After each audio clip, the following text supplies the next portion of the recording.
Hello and welcome to another episode of Friday with the Chakontas. I'm Mr. Chakonta. And I'm Mrs. Chakonta.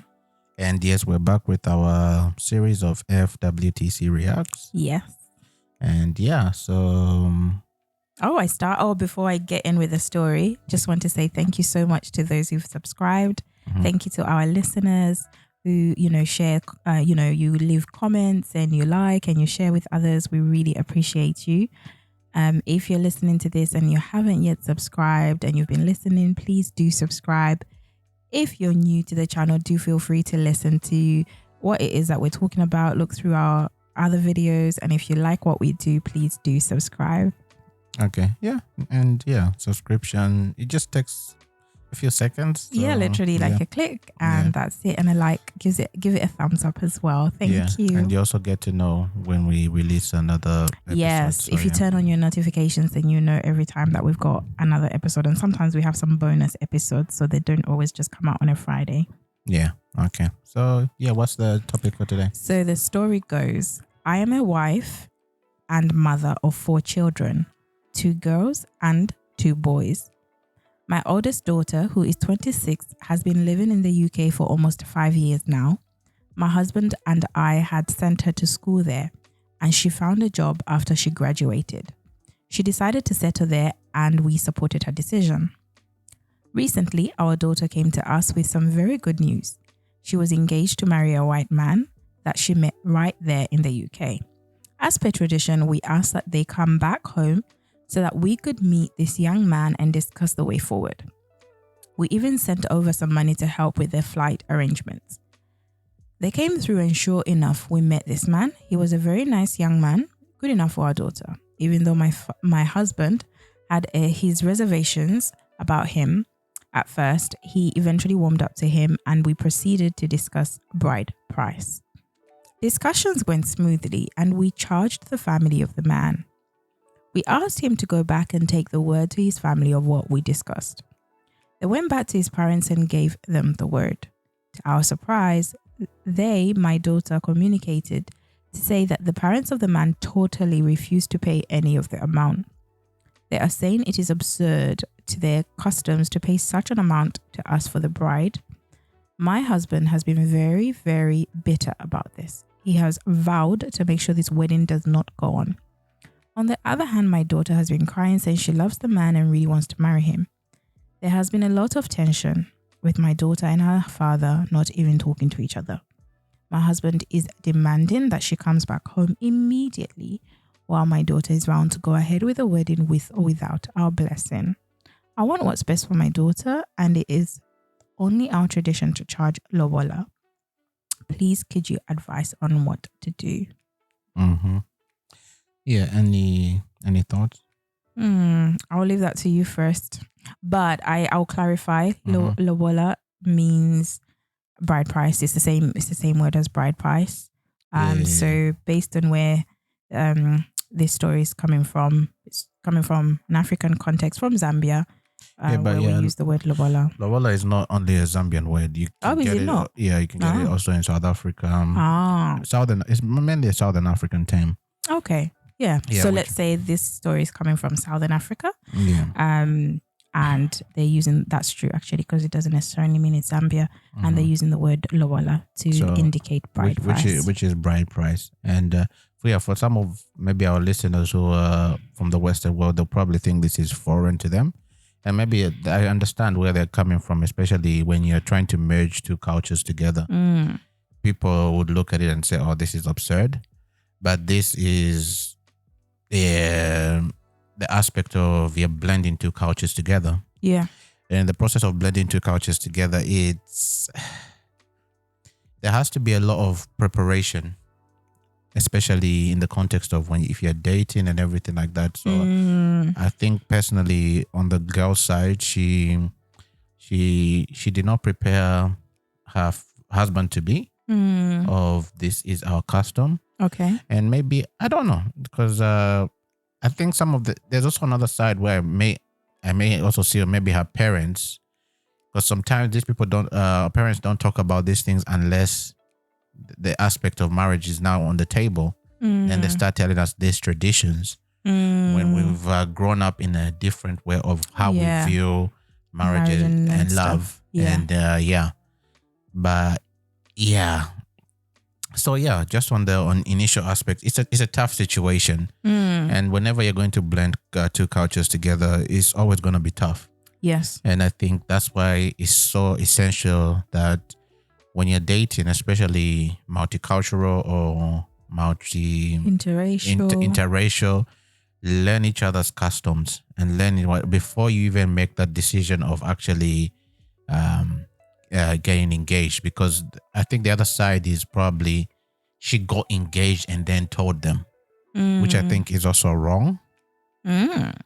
Because I'm looking at it and saying, okay, based on our culture, you can't do that. Okay. That engagement aspect is okay. I don't know. I may be wrong. People can correct me here. Some people normally engage after the whole process has happened. So like our engagements are not as spontaneous as probably here. It's more of, I want to get married to you. Can you please send your people, tell your people we're coming or something like that. That's the Zambian context. And I think this is what maybe the half father is saying, oh, okay. Oh, this has happened. So, okay, we want to meet the boy. Yeah.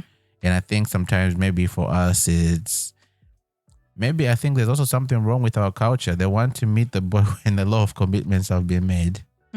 So, I'll just start there. Maybe I would like to hear your part because I think you've got some reservations. I've got reservations. Well, I think we should be able to like one, you and I are probably gonna have some degree of bias because we're Zambian and this is the norm to us. Yeah. But at the same time, I think also I can maybe I might not be so far towards your view, perhaps because of how I've grown up. I think we do need to respect each other's cultures. Yeah. So the same way that the father is expecting his culture to be respected is equally the same way this young man, their parents are expecting their culture to be respected.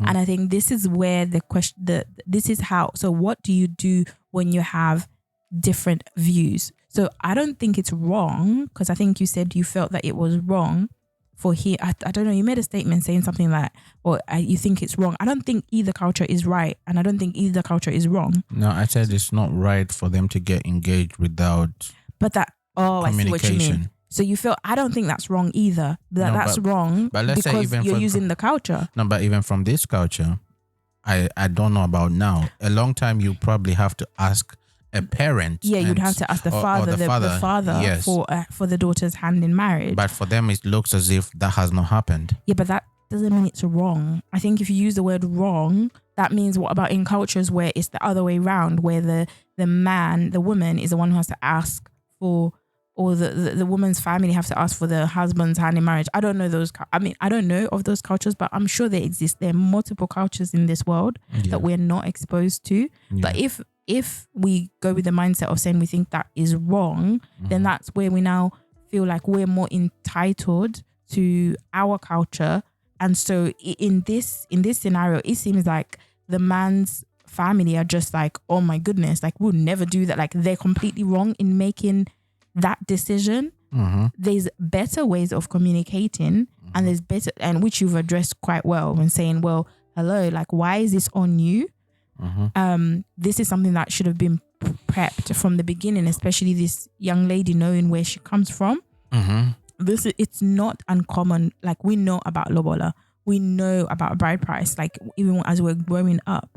So that's something that she would have prepared her husband to be, or her boyfriend at the time. So what happened there? So I think that my opinion is that both cultures should be respected. And I think this is where we now start having problems and start clashing, because now we have to, and I think maybe after this we can look at it biblically, like we always do. So we now have a situation, but I think she did prepare him, because this young man went to Africa, or went to, let's just say they went to Zambia, and agreed. So he agreed, but I think something was missed, because in the writing, something may not have been communicated well, because I feel like he is now going to the UK, telling his family that they need to pay. Yeah. He's the one who's supposed to pay, not his family. Actually, it's a family issue. Well, but that's true. It depends on, Ideally, I see what you mean. Yeah, it's like a family. Ideally, it's basically a family. You're basically being invited to this family as a way of showing gratitude of how you've raised this person. So mainly, ideally, it's supposed to be the guy who pays for it. But I think with time, things have changed. It's now the guy who genuinely pays. It's the guy who pays for it. Yeah. I guess I'm learning as well, because I used to think it's just the guy who's supposed to pay. And if he has a good family or has a family who want to help, they will help. Yeah. But to be honest, I think it should just be the guy to pay, because it's just too much drama if you now start asking money from your brother, sister, mother, auntie, uncle, because then everybody be going to have entitlements. That's just my opinion. Yeah. So I think the guy should pay. So especially in such a situation like this, where the cultures are very different, that would have been easy if the guy could have just easily said, I will pay. Yeah. So I will pay, and does not except unless the family have now told him, why are you paying, you're not buying goods, because that's how people see it, because people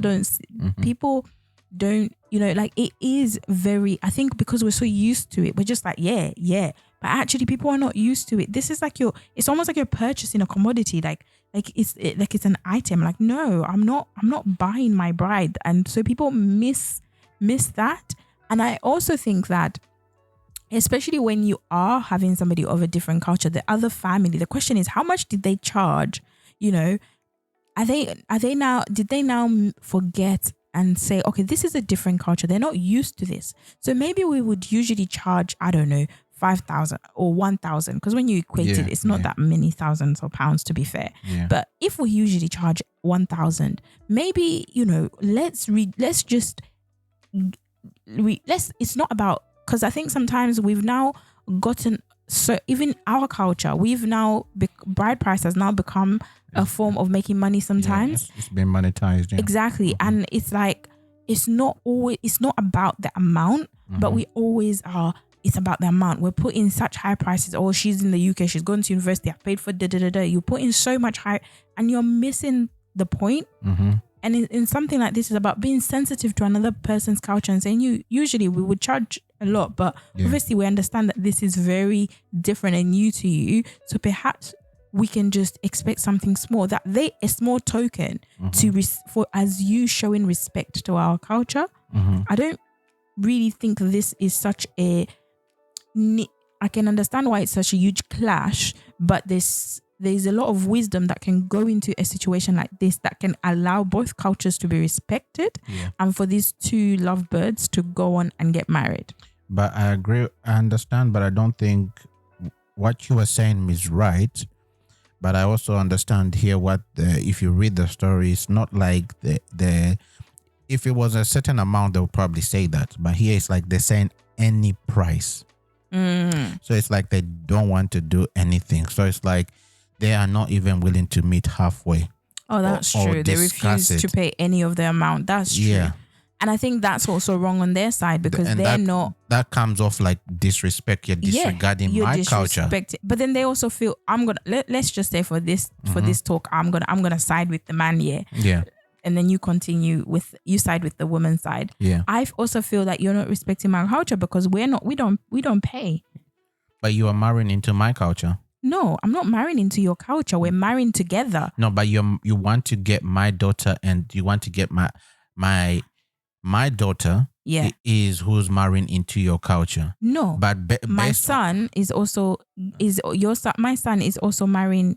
Your daughter is also marrying into me. No, but ideally, my daughter, when she leaves my house, when she's in my house or before she's married, she's my responsibility. Yeah. So for you to try to take that responsibility away from me, these are the terms and conditions. But I'm not trying to take the responsibility away from you. You are actually. What do you mean? Because if you marry my daughter, she's going to what? Live with you? She's going to... Are you talking to me as the man? Yes. Okay, fine. She's going to live with you. Because I was talking as the family, by the way. She's going to live with you. Yeah. All those children that she's gonna have, they'll be your children, your legacy. She takes your son. She drops my son name, takes your son name. All those children that she's gonna have, take that son name. So, but they don't have to. We can do a double barrel surname. No, but I'm saying based on my culture, that's what I'm looking at it. But that's the thing. We can't do this based on your culture alone. What about our culture? Our culture, if we want to do a double barrel surname, we can do it, but double barrel surname. Yeah, but I don't think you're forgetting that I also know your culture because based on our history, your culture basically colonized my culture. Oh my days! So We're not going there. I have an understanding of a bit of your culture. So if you're going to now tell me we know exactly, we've been taught by your culture. So we have an understanding of your culture. If we're gonna go there, I quit this debate. I quit because I can't. You're gonna play that card. You're gonna play that card. I'm not playing that card. You're gonna play that I'm card. not saying that about colonization. I'm just saying I understand your culture. So if you're now coming to tell me that your culture is different from what you're saying, oh, we don't agree with this, is your agreement based on a personal family dynamic or a cultural aspect? Well, that's what I want to understand. None of my friends have had to pay to get their wives married. None of us, people here don't pay. We don't pay. We don't give. If the only thing is we support each other, we can support each other and get him, in the wedding and buying things with money. Like, it all depends on how much people have and how much they're willing to help. Parents do help, but we don't pay a bride price. And for us, it just feels like you're expecting us to be buying this woman and you're putting a price on this woman.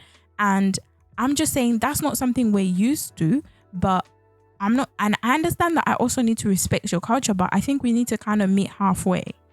Okay, I understand. And I think this is why we're saying if we're now based on the aspect, on the argument of which culture is more important here, that's why the thing becomes very clashing. Yeah. Because everyone's culture will be tried to come to a point of where we are trying to say my culture supersedes your culture in this sense. Yeah.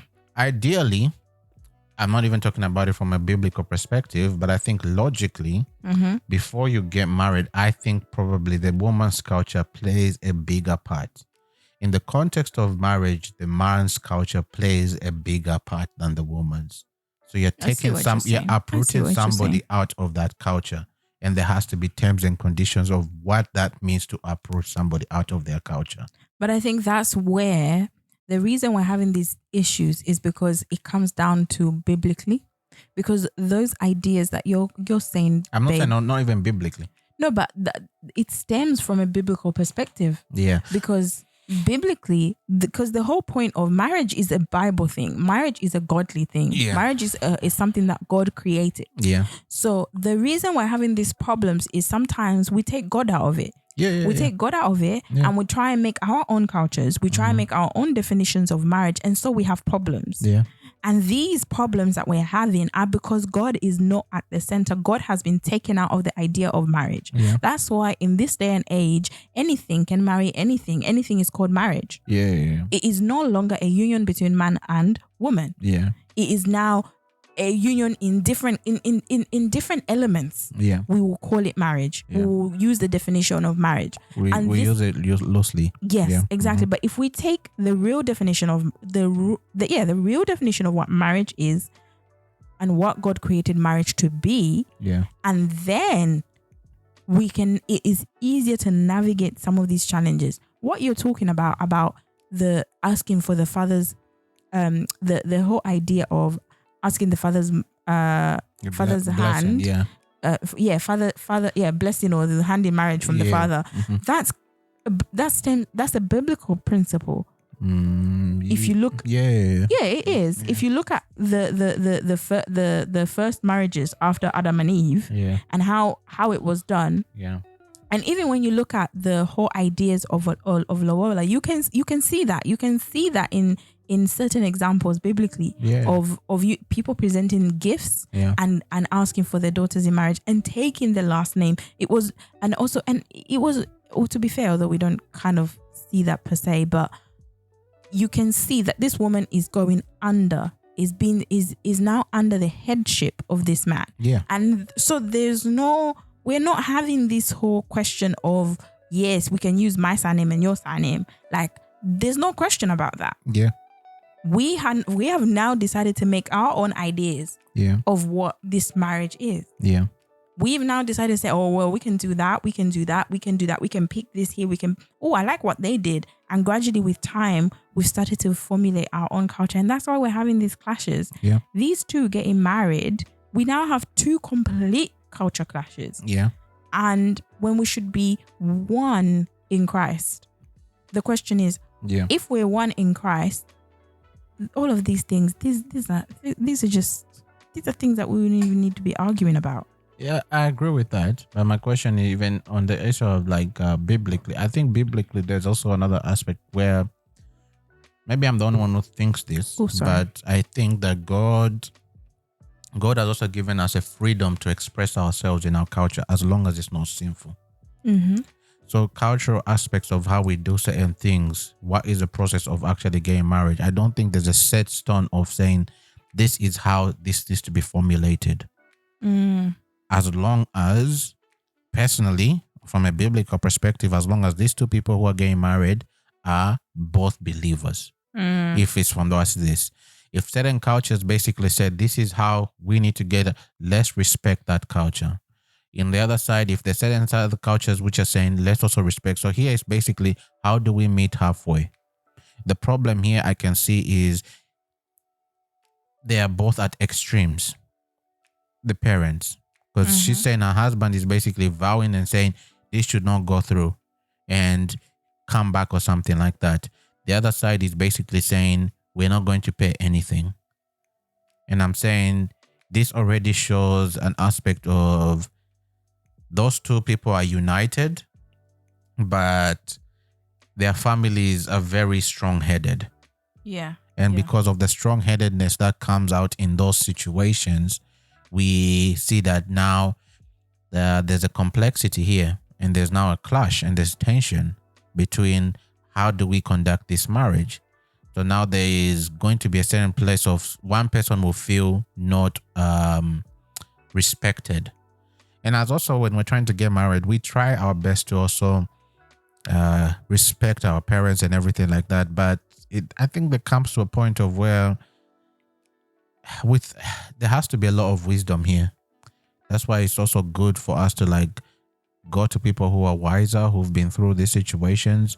That's why we're always saying if you're in the context of the church, you can also address these situations to your leaders and ask them how can they advise on these things.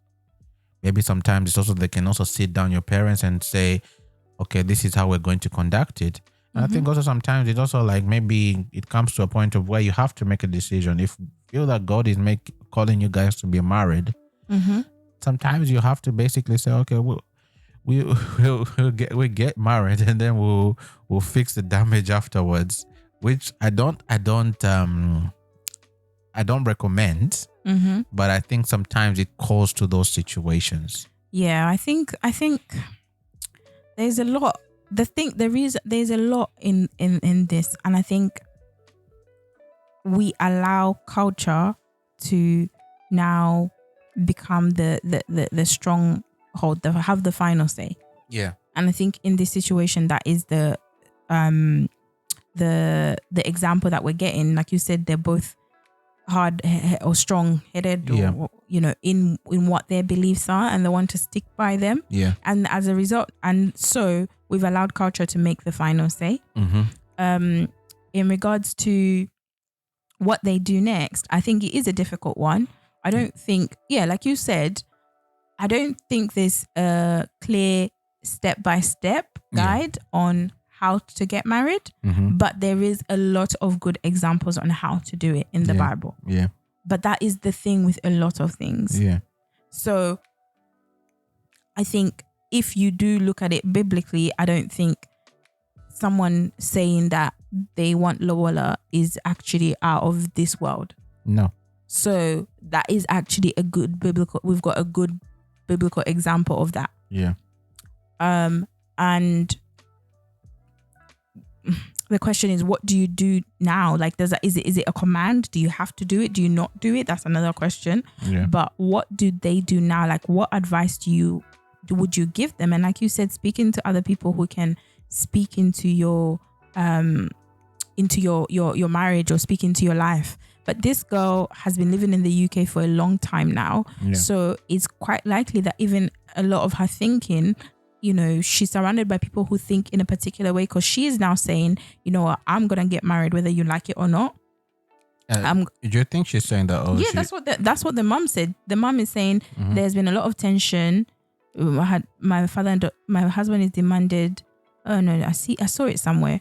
They're saying, my husband has been very bitter. He has vowed. On the other hand, my daughter has been crying, saying she loves him and really wants to marry him. There has been a lot of tension, even if my daughter and her father are not talking. My husband is demanding that she comes home. While my daughter is vowing to go ahead with the wedding, with or without our blessing. Yeah. That is it. Yeah. So she's saying, I'm going to do it whether you like it or not. Yeah, and there's nothing wrong with that. Yeah. But it also comes that is going to come with a lot of tension. And that is something that we would not recommend. Yeah. Like, if it means, let's say you were planning to get married in 6 months' time, but there's just so much tension, there's nothing wrong with extending it a little bit longer until you can find a good middle ground for this. I mean, something that, like we suggested, that your boyfriend can pay lobola. He can pay a certain amount of lobola if the family are refusing. Yeah. Like, and the thing is, the family, in a lot of situations, the family don't pay. It's a lot of situations that the husband wants to marry you is the one who's paying. So that would be a nice middle ground. He's the one who's saying, you know what? I love my wife so much, my wife to be so much. I want peace between her and her father. And she is where she is right now because of the things that her mom and dad have done. Yeah. I want to respect that. That's not a situation where you want to, as much as it's so easy in the moment to feel like we can just elope, we can just get married without them, we can just do what we want. Yes, you get married, but it will come with a lot of problems. And now you're going to have to try and be fixing situations in your marriage, which it is fixable. Yeah. But I don't think this is something that is so one of those that cannot be fixed. It's not one of those situations that cannot be dealt with.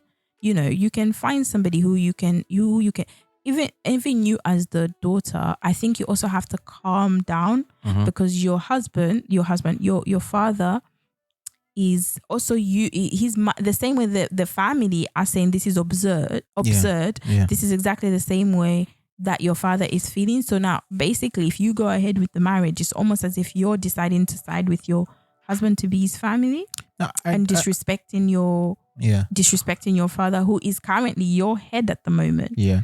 But ideally she has to make that decision in the long term, as in she is leaving her father's. Yeah, but she ain't left yet. I agree with that. But this is another thing I just wanted to add on and saying, look, if a man can basically tell you to disrespect your father and go on with a situation just for the benefit of him, those are also questions you need to ask yourself on the girl side. Yeah. Because as you are saying, that way of paying that lobola issue can be rectified. Especially if you're also saying that, look, on the side of where she understands that, look, if he understands personally, these are the people who have been there in her life. Us doing this thing will be disrespectful. And again, also on the other side, it seems as if he agreed and went back. Yeah. So it basically now shows even that girl should also now be very careful who's influencing this guy. When we were together, he agreed. How come now when he goes to his parents, that's a good he point, changes? babe. That's a really good point. And I think those are things you have to sit down and question, because it's now becoming, because I want this marriage so much to the point of where I'm just going to do whatever needs to be done. Exactly. I know there is stubbornness on both sides. Yeah. But it looks like he's now, yeah. Yeah, but why did he come and agreed and everything like that? And I don't know if do you think he agreed? It's just like he agreed, because that's what they said. But the other thing is, I'm looking at the financial situation, right? Yeah. Because when they were going to back to let's say, because we said Zambia, they said when they were going back to Zambia, their parents helped to help them with their flights or their travel, because it says the travel arrangements. They sent money to help them. Yeah. So I'm like, okay, so are you planning? The reason I'm saying that is because it might be that he doesn't have money. But I'm like, were you planning to have a big wedding? Were you just planning to go to like a civic center and that's it? Because if he's planning a big wedding, some of that money can just go towards the lobola and you have something much smaller. But even with lobola, on the other side, it's not that you pay the whole thing all at once. There's some parents who are happy for you to pay in installments. Yeah, but there's some parents who are very demanding. They're like, no, before you get married, I want it paid. That's true. And I think that's why, like, maybe some parents need to also be understanding. And I think this is now caution to the parents. This lobola situation that has come about, it's, as you were saying earlier, it's now become an issue of where it's a money grab situation. It's like you're ideally selling your daughter off. And with those situations, they can bring a lot of things, especially when a man who does not have money will feel, I paid this, so I own you. And the way we view about money in this world. And also on the other side, there also has to be an understanding of, look, these two are starting a relationship, and us being so demanding on these things, how are they going to now figure that out? Yeah, because they had to help them with their flight arrangements. That's what I'm saying. They had to, she's working, so I'm assuming he's working. And I mean, unless it's during COVID, the flights are not that expensive. I mean, they're expensive. Maybe it's easy for me to say that because I'm used to that. They are expensive, especially when you convert them to kwacha. But I'm like, if she's working, I'm assuming he's probably working, because if not working, then that's another kettle of fish. But the flights are not, and then I'm just a little bit confused about the finances and what's happening, to be honest, because their parents seem to be very kind. Because because I'm just like, but you sent two grown-ups money for flights to come to Zambia. They said they helped, not the whole. Yeah, but they helped. I'm just like, I'm sorry, maybe that's just my mind. I'm just like, they could have been saving it up slowly. What were they thinking? Yeah, I understand that, but I think it's also, especially even if the parents have helped you to even come to see them. Yeah, that's what I'm saying. It sounds like they were really nice and welcoming. There has to be a level of respect. But it just depends on how much that... Oh, sorry, babe. Yeah, there has to be a level of respect on the man, and just say, you know what, I know these people love us so much, and I need to respect them, even though maybe if the price was too high.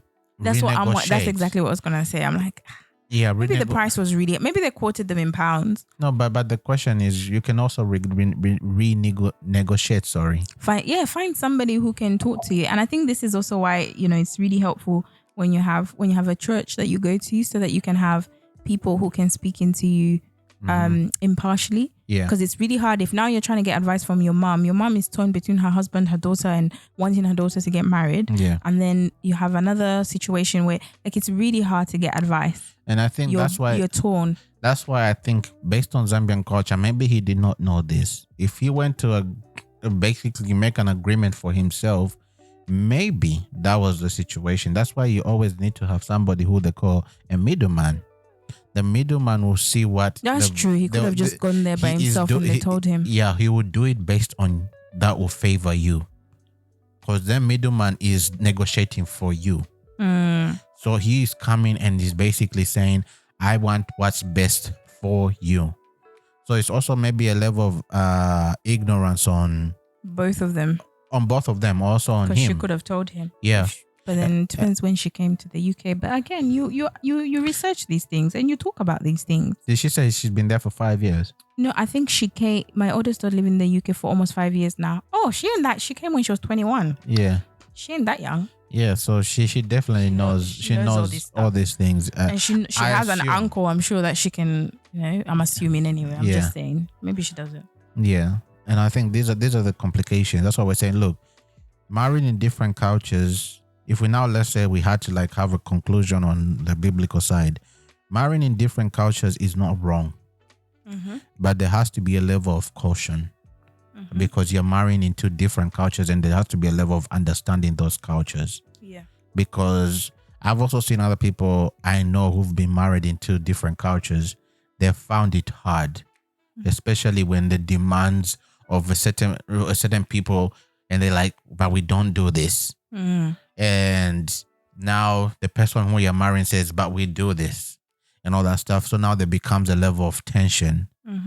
But they managed to come to a conclusion on what's best for them, because I think initially when you're now being tested, because it sounds like you guys are one, but then the cultural aspect comes and now tests you. Where is your oneness? And the aspect, yes, our oneness should be in Christ if we're believers. That's the main thing. Our oneness should be in Christ.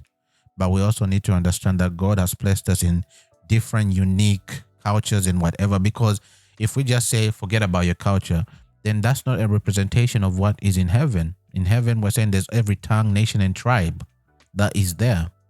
It's being represented. And all are being united under the banner of Christ. So we're saying that God does not basically say, oh, because you're whatever, now you're in Christ, forget about that. He basically recognizes where these nations are coming from and where they have been uniquely placed. But on top of that, we also say that also those things do not supersede our aspect of the aspect of us being in Christ. So on this situation, it's just, I think it's a level of just understanding and being more wise and being more patient. Because I think it now becomes where, like, because of the conversations have been so heated, and we understand this. When you're getting married, this is probably the hardest thing, where like you're so in love and it's like you feel like people are trying to stop your love.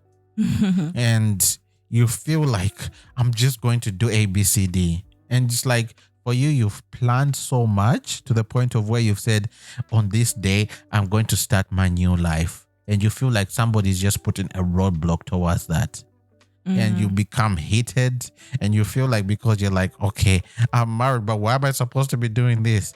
Well, that's I'm grown up. Sorry, I'm grown up. Why am I supposed to be doing these things? And I'm making my own money. I'm doing whatever. I'm already paying my own bills. And it's like you try to justify the aspect of, why do I need to respect whatever they're saying? And I think maybe that's what she's going through, where she's like, I'm just gonna do it. And because I love him and all that stuff. But it also brings other problems in the future. So don't be only looking at it short term. Because there will be certain things, especially when we're living here in the UK.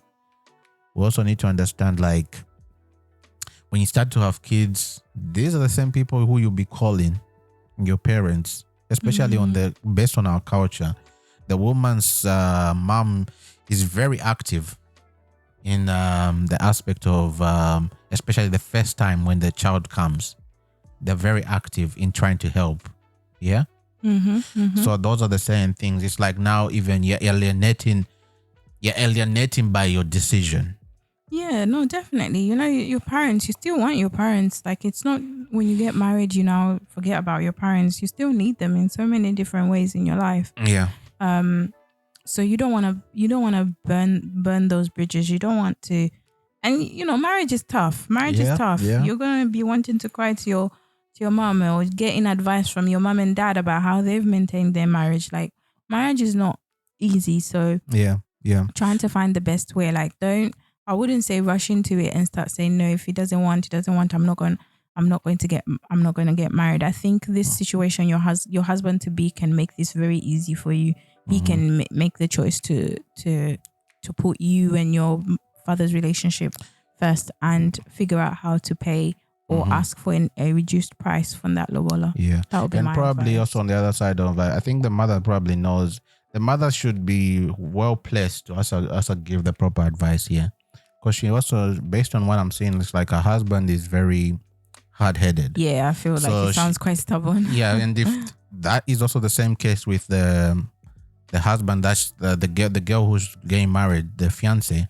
If he's hard-headed, she's got advice of how to basically deal with somebody who's hard-headed. And I think she's well placed to be able to give proper advice to her daughter on this situation. Don't get married with bitterness. And I mean, there's different situations where you would have to, just say, fine, if my father and my mother are not gonna agree with this. It is what it is. Especially there are certain situations. on biblical issues. But I in think something stand like your this- ground on biblical situations. If they're trying to tell you to do something that is sinful, be what is this? Be careful and basically stand and say, as much as their authority, your overall authority is God. Yeah.